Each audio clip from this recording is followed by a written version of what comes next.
저번에 내가 말씀드렸죠? 이제 남원교회에 3대 대식가가 있었어요.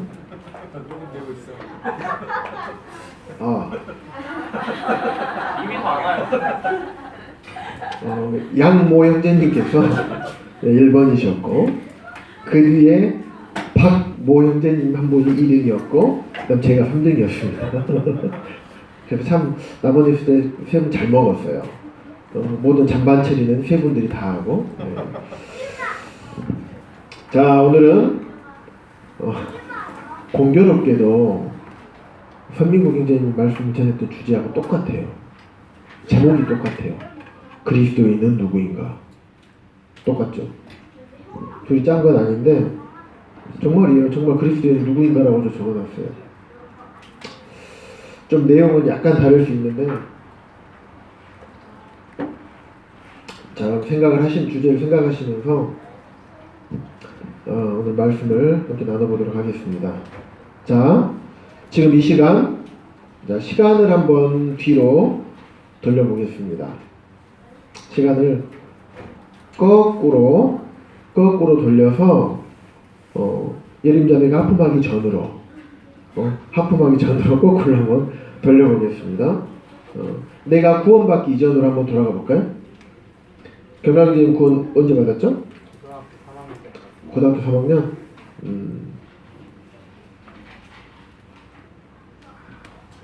현지정님 구원 언제 받았죠? 초등학교 한 5학년. 그럼 저기는 시간 안 돌려도 되겠네요. 네. 우리 허성천재님 언제 구원 받으셨죠? 저요? 네. 대학생. 네, 거꾸로 돌려볼 만해요. 네. 각자 자기가 이전으로 구원받기 이전의 삶으로 시간을 한번 거꾸로 돌려볼게요. 어떤 생각이 드나요? 어떤 생각이 듭니까? 제자는 언제 구원받았죠? 네? 초등학교 3학년?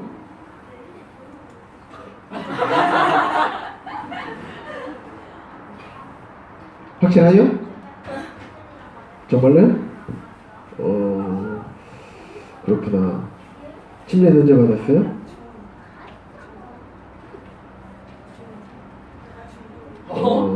그래요. 침례 받은 거 맞죠? 그랬구나. 우리 다솜이가 지금 초등학교 2학년이거든요. 근데 너무 구원받고 싶어요. 복음의 내용도 들어도 아는데 잘 모르겠다 그래요. 2학년, 3학년 얘 아직 좀 잘 못할 나이일 것 같아요. 네. 어쨌든 여기도 제외하고 구원받기 여기 제일 생각 많이 나실 분이 한 분 계셔요. 박대진 형제님. 구원받기 이전으로 한번 돌아가 보셔서 생각을 해보면 나의 모습이 어땠는가. 구원받기 이전의 나의 모습. 저도 28살 때 구원받았거든요. 그 세상 것들 체험할 만한 것들 웬만하면 다 체험해보고 세상 사람들이 하던 행동을 그대로 하고 살았던 나의 모습. 자, 지금 이 시점에서 주님 구원받기 이전의 그 삶의 모습이 좋게 해서 여겨지나요? 아니면 어떻게 여겨지나요? 달콤하나요? 아니면 근데 왜 그랬을까 그런가요?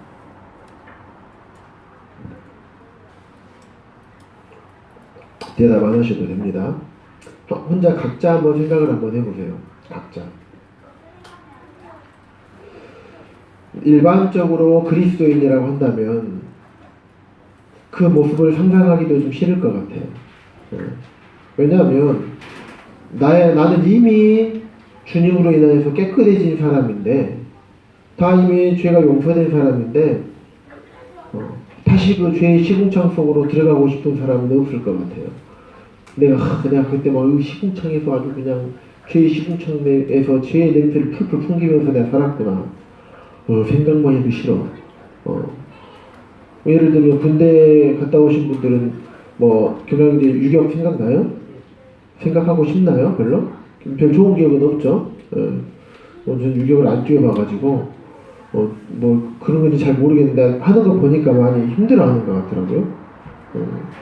근데 진짜 마치 우리가 깨끗하게 목욕 다 하고 깨끗하게 목욕 다 하고 우리 자매님들 같은 경우는 화장까지 싹 다 했는데 다시 시궁창물에 흙탕물에 들어가서 놀고 싶은 사람이 없을 거예요. 우리 청년들이 다 아는 것처럼 우리와 하나님과의 관계를 딱 이렇게 끊어놨던 것이 죄거든요. 그래서 영원히 하나님과 우리와 관계를 이 죄라는 녀석이 분리시켜 놨어요. 로마서 3장 한번 말씀 볼까요?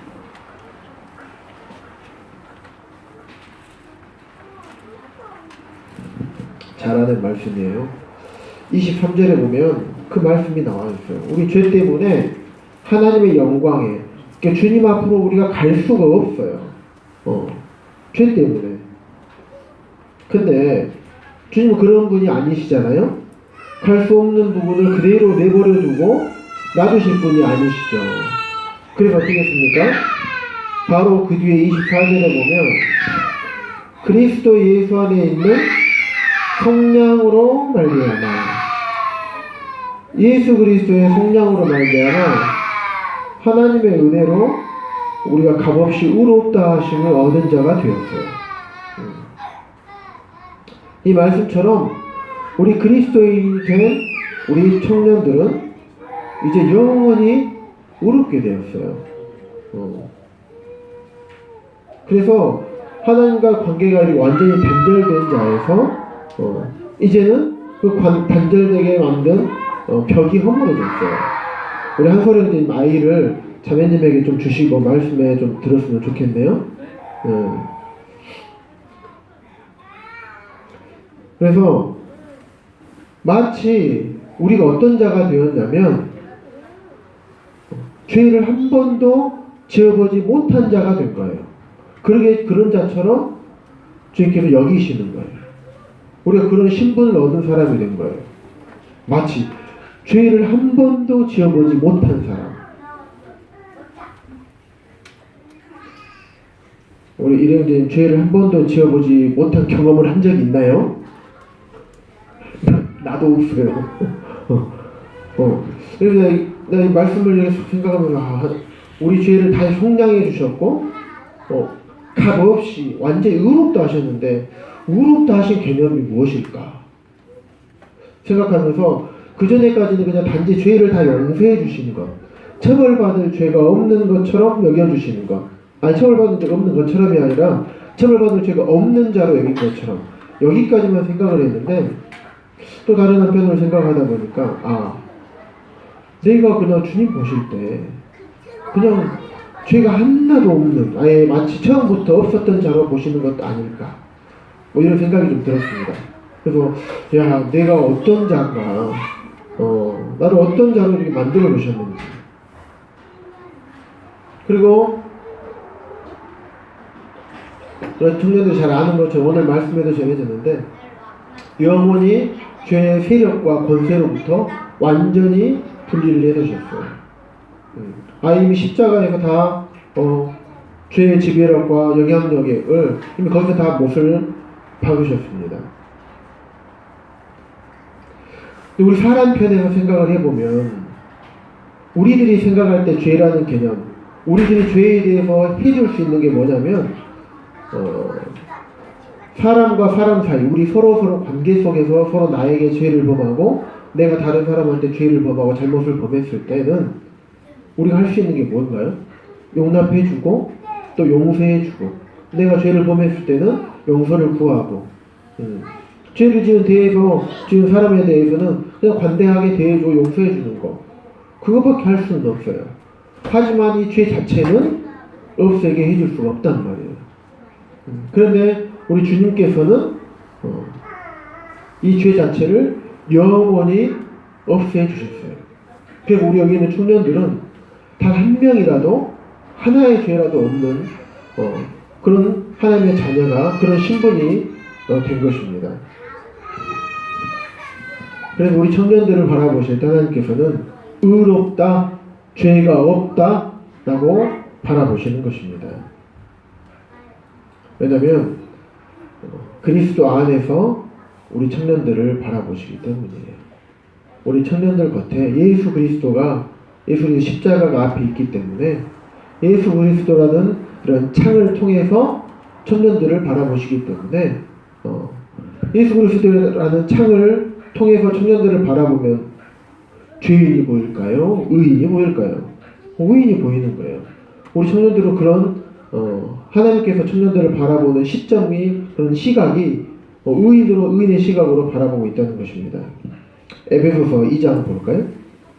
우리가 지금 동북교회에서 에베소서 말씀을 쭉 이제 묵상하고 있는데 금요일마다 2장 1절 주영이 이제 1절하고 5절 두 구절 읽어줄까요? 그는 허물과 죄로 죽었던 너희를 살리셨도다. 허물로 죽은 우리를 그리스도와 함께 살리셨고 너희는 은혜로 구원을 받은 것이라. 네, 허물과 죄로 죽었던 우리를 살리셨어요. 주님이 부활하시면서 우리를 살리셨습니다. 십자가에 죽으시고 부활하시고. 그래서 우리가 구원받은 것은 전적인 주님의 은혜라는 것이에요.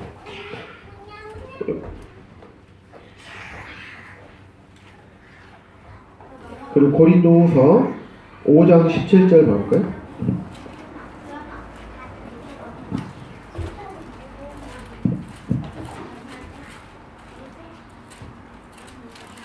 우리 창민이 좀 읽어주세요. 누구든지 그리스도 안에 있으면 새로운 피조물이라. 이전 것은 지나갔으니 보라 새 것이 되었다. 네. 우리가 그리스도와 함께 있으면, 그리스도 안에 있으면, 그리스도 연합한 자가 되면 새로운 피조물이라. 구원받은 자들은 새로운 피조물이에요. 내 지금 상태가 어떻든지 간에 내가 지금 주님 앞에 잘 나오고 있고 그렇지 않고 때로는 죄악 가운데 있을지라도 죄를 범하고 있을지라도 때로는 연약해져서 주님과 관계가 조금 멀어져 있을지라도 구원받은 우리 청년들은 새로운 피조물인 거예요. 그리고 이전 것은 지나갔으니 옛사람은 이제 지나갔으니 새 사람이 된 겁니다. 따라서 주님께서는 우리가 새로운 피조물이고 또 새 생명을 가진 자답게 그렇게 행동하고 그렇게 살기를 바라시는 거예요. 디모데전서 6장 말씀 볼까요? 6장 11절에서 12절 보시면 사도 바울이 믿음의 아들인 디모데에게 이런 말씀을 합니다. 디모데전서 6장 11절 12절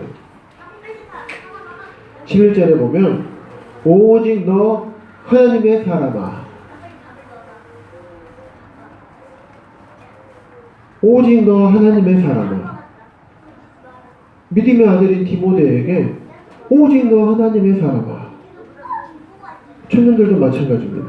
지금 말씀을 통해서 오직 너 하나님의 사람아 오직 주영이 하나님의 사람아 오직 경락인제 하나님의 사람아 이렇게 부르고 있는 겁니다. 그러면서 12절에 믿음의 선한 싸움을 싸우라 영생을 취하라 이를 위하여 내가 부르심을 받았고 많은 증인 앞에서 선한 증언을 하였도다. 이를 위해서 믿음의 선한 싸움을 싸우고 영생을 취하게 하기 위해서 우리를 부르셨다. 우리 청년들 각자 개개인을 부르신 거예요. 청년들 이름을 각각 부르고 계시는 오직 너 하나님의 사람아 그를 위해서 청년들을 불렀고 많은 증인들 앞에서 구원의 간증을 하고 침례로 내 믿음을 온전히 드러내는 증언을 하게 하신 것입니다. 우리 청년들은 하나님의 사람이에요. 그렇기 때문에 어떠한 일이 닥쳐오더라도 더 이상 우리 청년들의 미래에 대해서 두려워할 자들이 아닌 겁니다. 아까 제가 880장 사명선 불렀을 때처럼 내가 두려움 없이 예전에 제가 어떤 동영상을 본 적이 있냐면 유튜브에서 바다에 어떤 엄청난 큰 파도가 일고 있는데, 폭풍우가 일고 있는데 거기를 큰 배가 지나가는 동영상을 제가 본 적이 있어요. 근데 진짜 파도가 너울이 치는데 엄청난 큰 유조선이 그 유조선보다 위로 올라와, 파도가. 훅 들어오는데 카메라가 그 갑판 있잖아, 현장실 있는데 조타실, 여기에 물이 그냥 파도가 다 넘쳐 들어와. 이렇게 거기를 어떻게 다니는지 모르겠어요. 그런 파도가 올지라도 나는 너를 저어 가는 거예요. 왜냐면 나는 하나님의 사람이기 때문에. 세상 사람하고 우리는 달라요. 그들이 사는 삶과 우리들이 사는 삶은 다른 세상에서 사는 사람들이에요. 그 사람들은 이 땅 지상에서 우리가 발을 디딜 수 있는 이 땅 지상에서 사는 사람들이고, 우리는 하늘의 땅을 밟고 사는 사람들이에요. 사는 세계가 달라요. 가치관이 다르고 사는 공간이 달라요. 물론 이 육신이 사는 공간은 같지만 나중에 우리 영혼이 갈 공간은 완전히 다른 겁니다. 그렇기 때문에 우리는 육신이 영혼이 살 거 아니잖아요. 이 땅에서. 이 땅에서 무슨 일이 있든지 두려워할 필요가 없습니다. 게다가 주님께서 내 안에 계시고 내가 주님 안에 있으니 무엇이 두렵습니까? 우리의 남은 삶을, 앞으로의 삶을 우리의 말씀에 따라서 살아가는 것은 주님께서 책임지시는 일이고 주님께 함께 하시는 삶이에요. 그리고 미래에 대해서 두려워하지 않을 수가 있습니다. 우리는 그런 사람들이에요. 이런 사람을 우리는 그리스도인이라고 합니다. 지금 세상에서 지금 우리 예배당 때문에 많이 민원 때문에 그러고 있는데, 그분 만나서 이야기를 해보면 마치 자기가 모든 권력을 누리고 있고 내가 너 공무원도 어떻게 파면시켜 버릴 수 있다, 막 이런 얘기를 거침없이 해요. 저는 참 그 얘기를 듣고 있으면서 이야 대단하다가 아니라 참으로 불쌍하다. 영혼이 어디로 갈 줄도 모르고 권세가 주님에게 있거늘 자기가 무슨 세상에 손톱만큼만 권세를 쥐고 있다고 공무원들을 겁박하고 협박하고 또 우리 하나님의 사람들 앞에서 자기의 그름을 드러내고 있는가. 참으로 불쌍하다. 세상 사람들은 그런 사람들, 지금 이용섭 시장하고 관계가 있고 이런 사람들 보면 나 이용섭 시장 잘 알아. 좀 만나기로 했어. 이러면 세상적으로 무슨 힘이 있는 것처럼 느껴집니다. 하지만 우리들은 그렇지 않잖아요.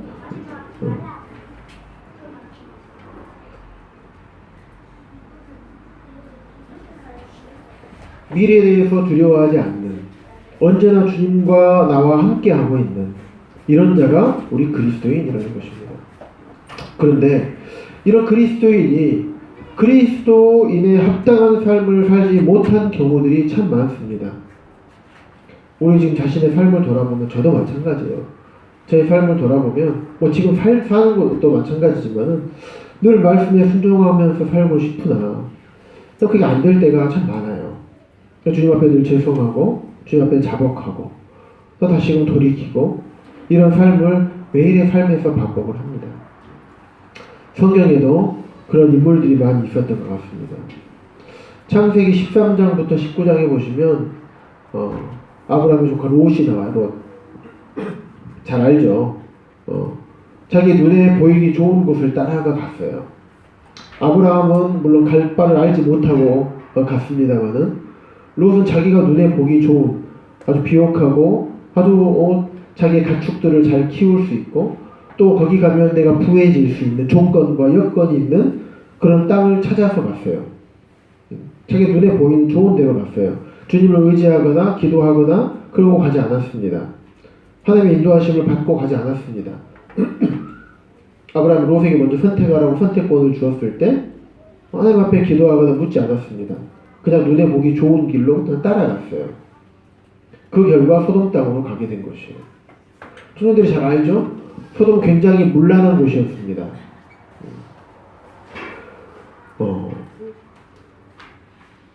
우리가 살 때 있잖아요. 세상 친구들이나 만나면 어떻습니까? 나는 저들과 같이 지낼지라도, 친밀하게 지낼지라도 나는 저들이 하는 것을 제 물이 들지 않을 거야 라고 같이 갈 수가 있습니다. 하지만 과연 그런가요? 제가 직장 생활을 지금 하고 있지만은 때로는 이제 회식을 하면요, 어디를 가자면 룸소를 가요.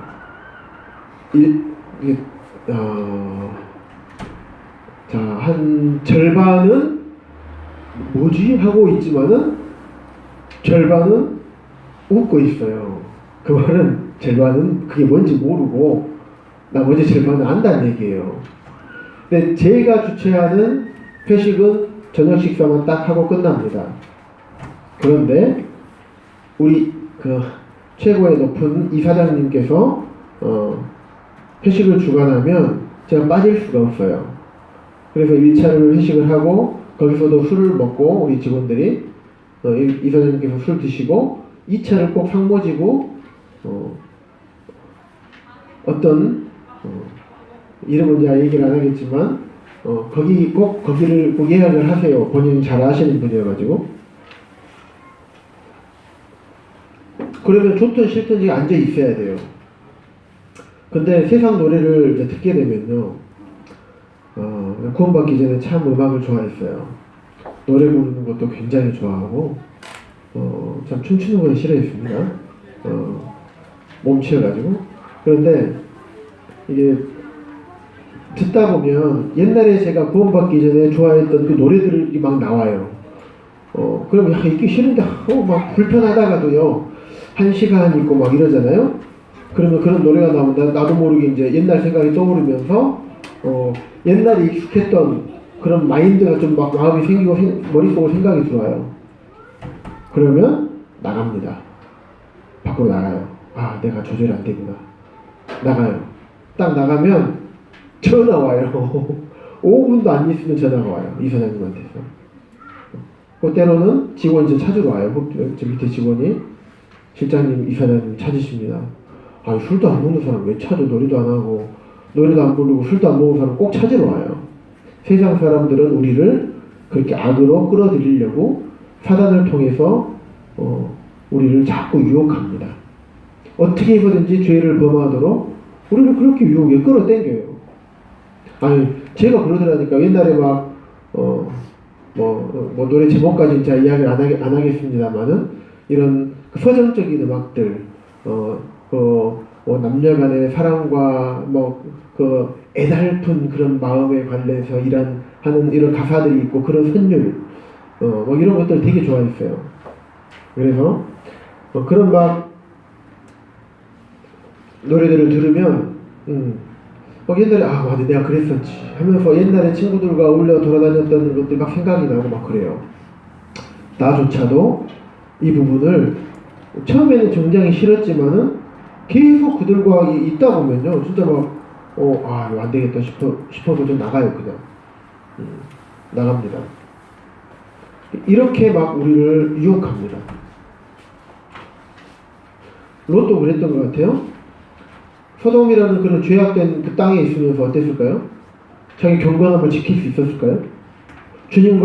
하나님과의 깊은 교제 가운데서 있었을까요? 절대 있을 수 없습니다. 롯의 행동을 보면 알잖아요. 천사들이 찾아오고, 그리고 그 소돔 사람들이 찾아왔을 때 뭐라고 합니까? 여기 있는 사람 건들지 마, 내 딸하고 가서 하라고. 다 알고 있는 거예요. 그래서 결국에는 자기가 눈에 보기 좋은 대로 하고, 그래서 죄악된 소돔을 택했고, 거기서 결국에는 하나님께서 멸망시킬 때 자기를 포함해서 자기 가족들까지 다 멸망시킬 뻔했지 않습니까? 겨우 목숨만 챙겨서 여기에 도망쳐 나왔습니다. 만약에 베드로후서 2장 7절에 8절 보면 뭐라고 나오냐면, 무법한 자의 음란한 행실을 인하여 고통하는 의로운 롯을 건지셨으니. 이는 이 의인이 그들 중에 거하여 날마다 저 불법한 행실을 보고 들으므로 그 의로운 심령이 상함이라.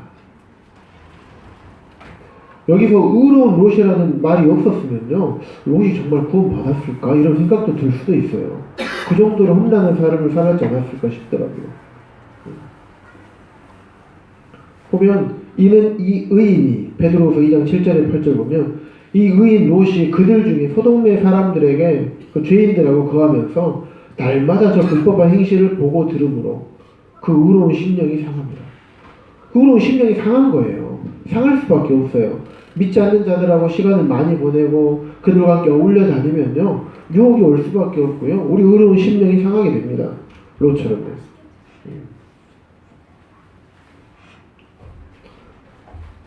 그 다음에 두 번째, 다윗이 있습니다. 다윗. 하나님의 마음을 소유하는 사람이었지만은 잘 아는 것처럼 간음을 했고요, 살인 교사를 했어요. 상상이 됩니까? 하나님께서 내 마음에 합한 자라고 말을 했었지만은 그 다윗이 그랬던 거예요. 그거 어땠습니까? 자기가 그래 죄를 지어놓고 나 맞아, 내가 그러면 안 됐었는데 하면서 막 후회하면서 지냈습니까? 아니죠. 아무 일 없는 것처럼 나는 절대 그러지 않은 사람이야 라고 하면서 아무렇지 않게 지냈어요. 그럴 수 있습니다. 구원받은 자들도 이러한 죄를 범하고요, 아무렇지도 않게 지낼 수 있어요.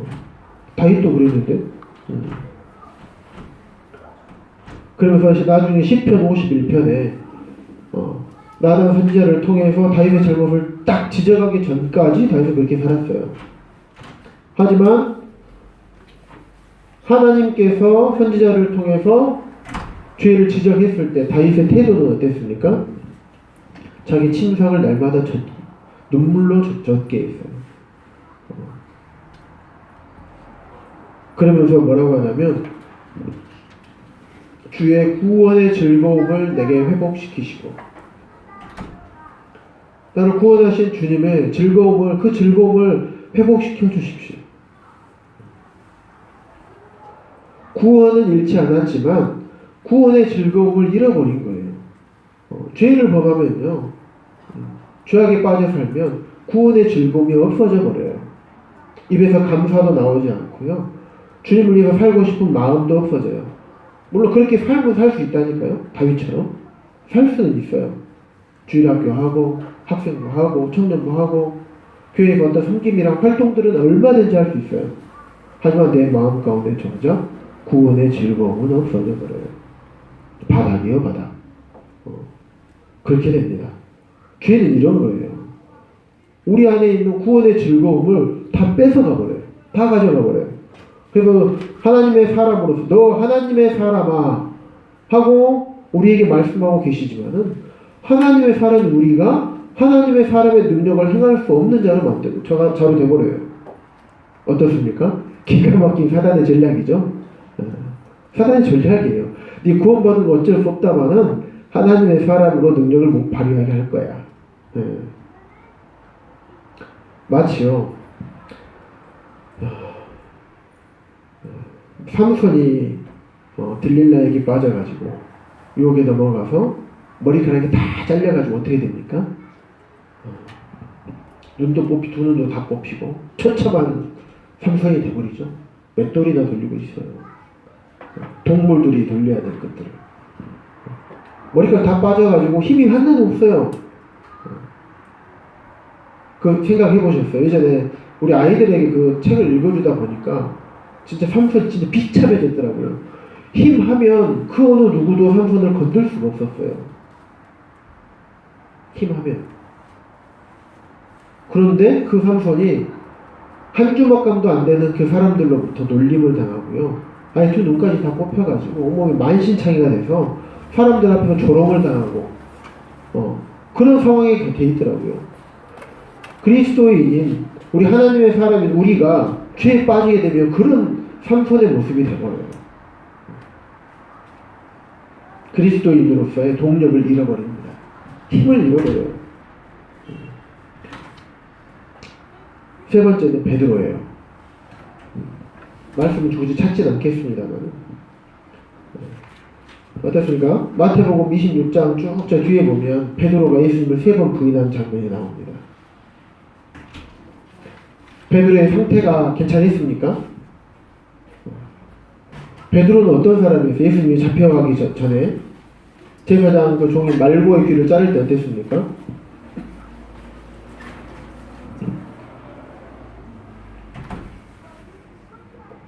베드로는요, 칼을 품에 품고 갔던 사람이에요. 칼을 품었어요, 품고. 그건 무슨 말이냐면 예수님을 지켜주겠다는 얘기예요. 그리고 잡으러 왔을 때, 예수님 잡으러 왔을 때 이 칼을 안 꺼내도 돼요. 그냥 군사들하고 왔거든요.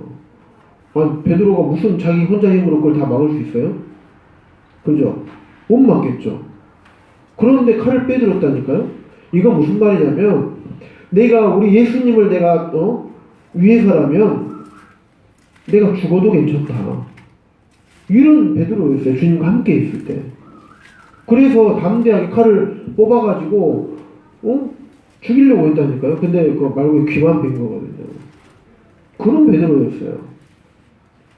그런데 어떻습니까? 예수님 잡혀가는 걸 먼 뒷발치로 몰래 쫓아가잖아요. 드러내놓고 말도 못해요. 예수님 잡혀가시면 안 됩니다 하고 막 쫓아가고 계속 쫓아가고 어디로 가든지 막 내 신분을 드러내야 되는데 그렇지 않아요.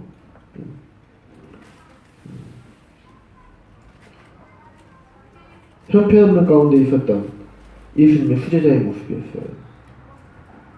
3번이나 예수님을 부인할 뿐만 아니라 저주도 그런데 그런 베드로도 주님께서 회복시키시고 주님의 도구로 사용하게 됩니다. 어쨌든 이런 죄라는 녀석들은 우리를 그리스도인의 동력을 잃게 만듭니다. 내가 주님 위해 죽고자 했을지라도 그게 언제 사라져버리는 없어져 버려요. 로마서 7장 한번 찾아볼까요? 로마서 7장 15절부터 25절.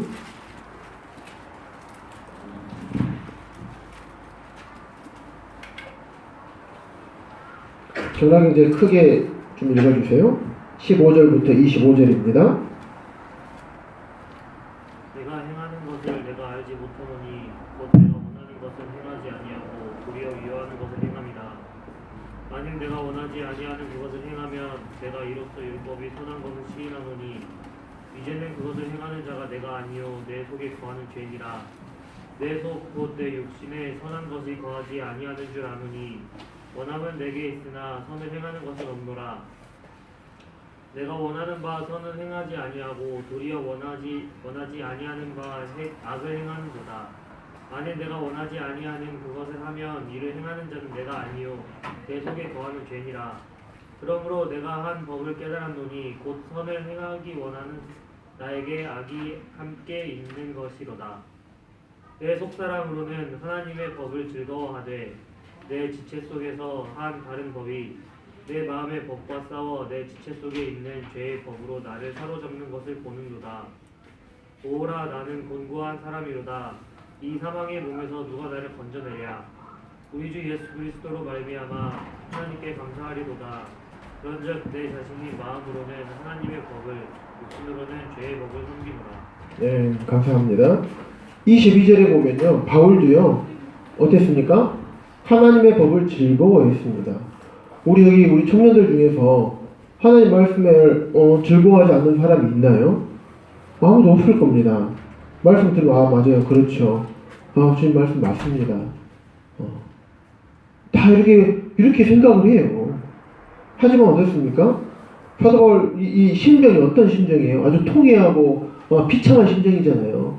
나는 죄의 법을 즐거워하는데 내 육신은 그렇지 못하는 그런 사도 바울의 심정을 그렇게 드러내고 있어요. 죄의 성품이 아직도 그의 안에 있는 겁니다. 그래서 원하거나 마땅해야 함을 하지 못하고 아주 그냥 정반대로 행하는 자기의 모습들을 본 거예요.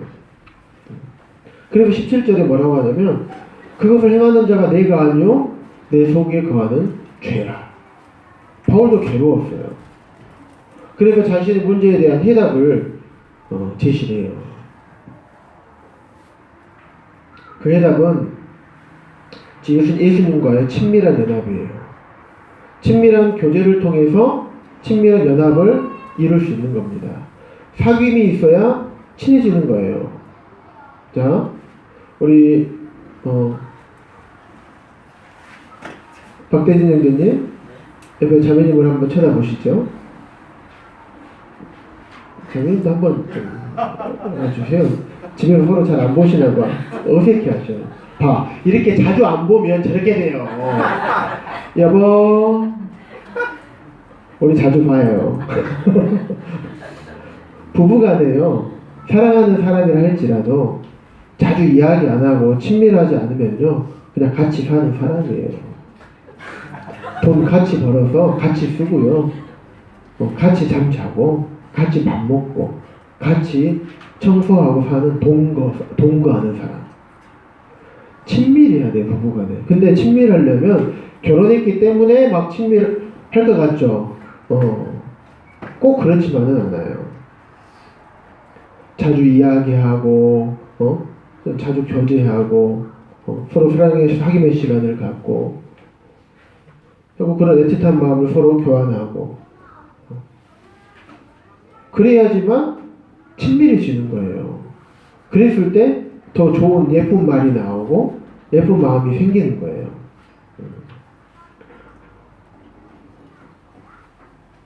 이 시간에 한번 생각해 보시기 바랍니다. 내 자신이 지금 주님과 친밀한 관계를 맺고 있는가? 바울이 믿음의 아들 디모데에게 너 하나님의 사람아 라고 불렀는데 내가 정말 하나님의 사람으로 합당한 그런 삶을 살고 있는가? 나는 어떤 사람인가? 나는 참된 그리스도인이라고 할 수 있는가? 그리스도인인가?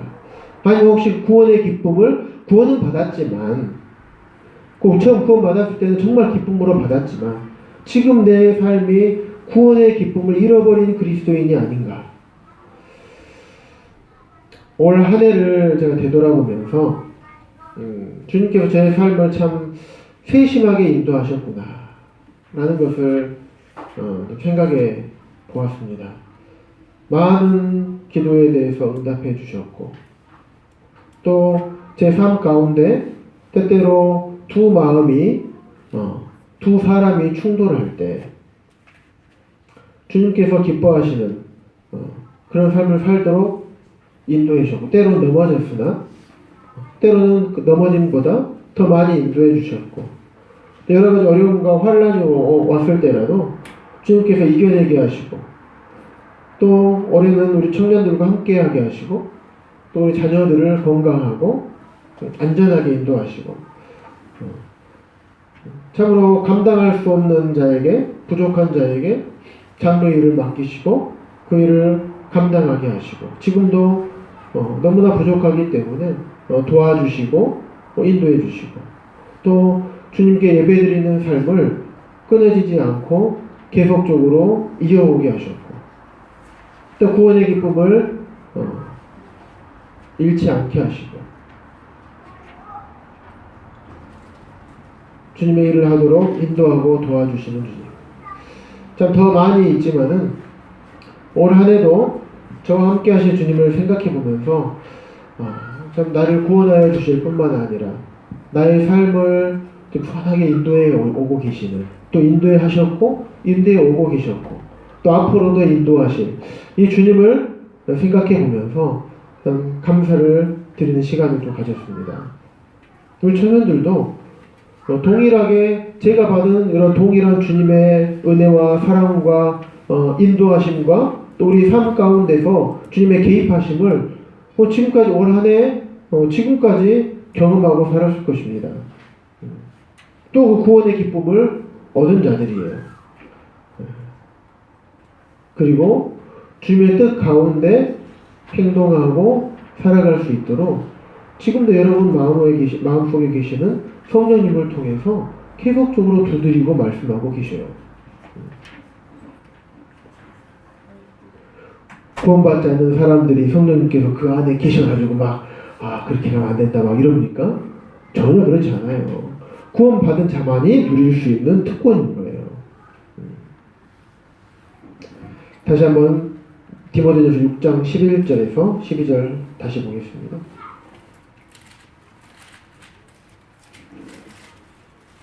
다 같이 한 목소리로 6장 11절에서 12절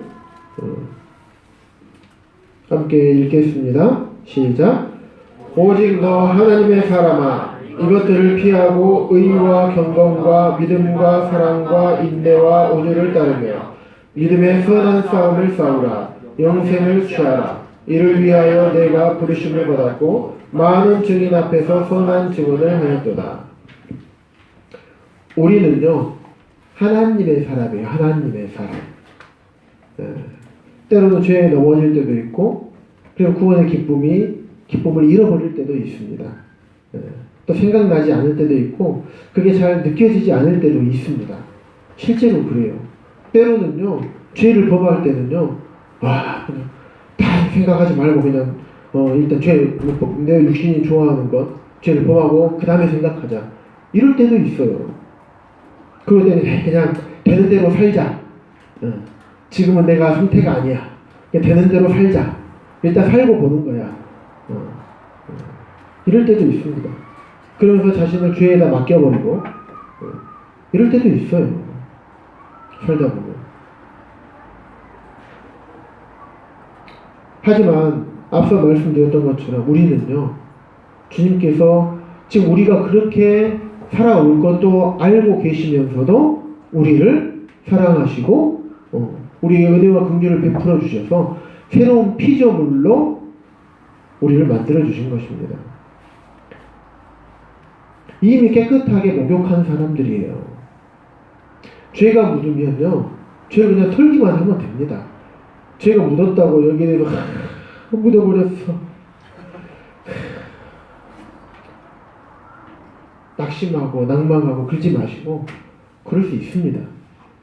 그러다가 자꾸 일부러 묻히지는 마시고 그럴 수 있습니다. 하지만 우리가 죄가 묻을 것도 아시는 주님께서 그걸 다 아시면서도 여러분을 구원하신 거예요.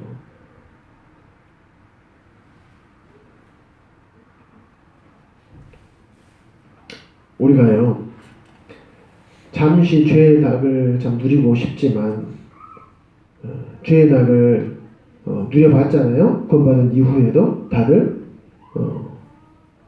누리고 나면 어떻습니까? 행복합니까? 기쁩니까? 아니요. 남는 건 후회밖에 없어요. 찜찜해요. 기쁘지 않습니다. 기쁠 것 같아서 했는데 찜찜하고 기쁘지 않아요. 그래 또 웃긴 건 뭔지 알아요? 금세 또 잊어버려요. 그리고 또 그래요. 그래서 주님께 우리에게 속지 말아라고 하는 겁니다. 사단은 자꾸 우리를 속여요. 하나님의 사람으로 살아가지 못하도록 속입니다. 그런데요, 이 죄를 통해서 우리의 동력을 잃어버리게 해요. 하지만 우리의 구원은 뺏어갈 수가 없습니다. 그런데 우리가 죄를 짓잖아요. 우리 구원은 절대 잃어버리지 않아요. 그런데 하나가 남아요. 뭐가 남는지 아세요? 죄의 흔적이 남아요. 상처가 나면요 흉터가 남듯이 우리가 죄를 지으면요 우리 안에 죄의 흔적이 남습니다. 내가 그때 그 죄를 지었지. 흔적이 남습니다. 흉터가 생기는 거예요. 이런 죄악에 넘어지는 삶이 아니라 이런 자꾸 우리 마음 안에 이런 흉터를 내는 이런 삶이 아니라 정말 하나님의 사람으로서 담대하게 정말 우리는 하나님 거거든요. 하나님 거, 하나님 사람, 그리스도인, 세상이 감당하지 못하는 그리스도인이에요. 누가 빼앗을 수 있겠습니까? 아무도 빼앗을 수가 없습니다.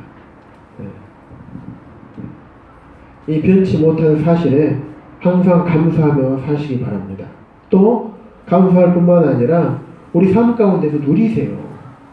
스스로를 정죄하지 마시고 담대하게 믿음의 주요 온전케 하신 이 예수를 바라보고 우리가 그리스도인으로서 사는 삶에서 하나님의 사람으로서 사는 삶에서 힘을 잃지 마시고 사단이 우리를 넘어뜨리고 낙심하게 하고 낭망하게 하고 주님 앞에 당하지 못하게 하고 자꾸 내가 했던 이런 것들 되돌아보게 해서 억누르게 만들고 이럴지라도 우리는 이미 깨끗하게 됐고 우리를 주님께서 우리를 대언하실 영원 대제사장이신 예수님께서 위에서 하나님 앞에서 우리를 변호하고 계시잖아요. 그래서 정말 이 사실 변치 못할 이 사실에 감사하면서 사시고 누리면서 사시고 또 하나님의 사람다운 그리스도인다운 그런 삶을 좀 살아가는 정말 기쁨으로 그런 삶을 살아가는 청년들이 됐으면 좋겠습니다. 네, 이상으로 마치겠습니다.